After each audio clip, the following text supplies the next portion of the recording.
What's going on, everybody? Richard Sapp here. I am the DIY Realtor. Let's get right into taking this door off of the hinges. And in addition to taking the door off the hinges, I'm going to show you how to take the door completely off in the event you've got a locked door handle here and you can't get into it, because even if you can get the pins out, then there's still no way to get the door open if you can't turn the handle. So stick around and I'll show you how to do that as well.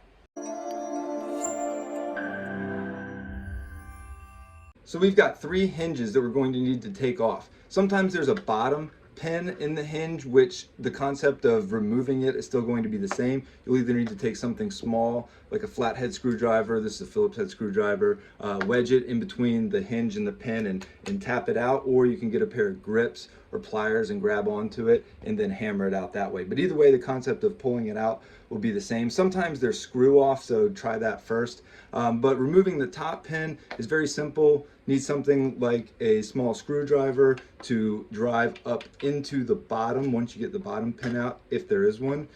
Then it's simply hammering it from the bottom up, and you'll see the pin start to come up here as we do it.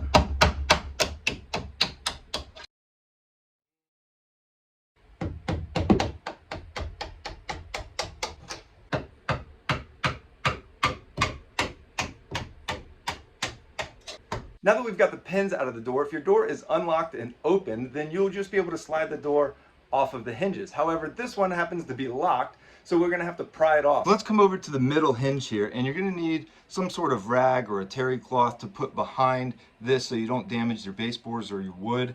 But you have 2 parts to the hinge. One is connected to the door frame, one is connected to the door. We want to pry open the part of the teeth here that is connected to the door. So that should be the top and the bottom one, as well as the middle. So what we're gonna do is place our cloth behind here, take the back of the hammer, place it at the bottom tooth, and pry open. And we're gonna see the door start to slide off.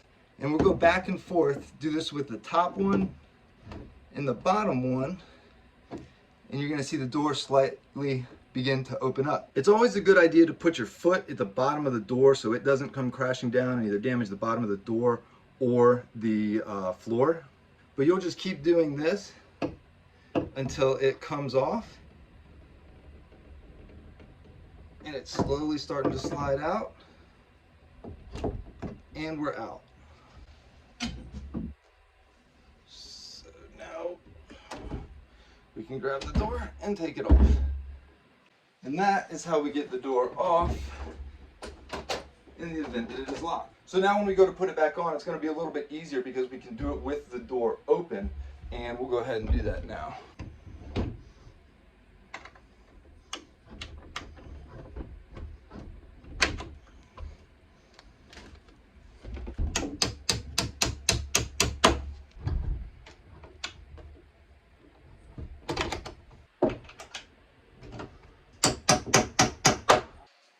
Good as new.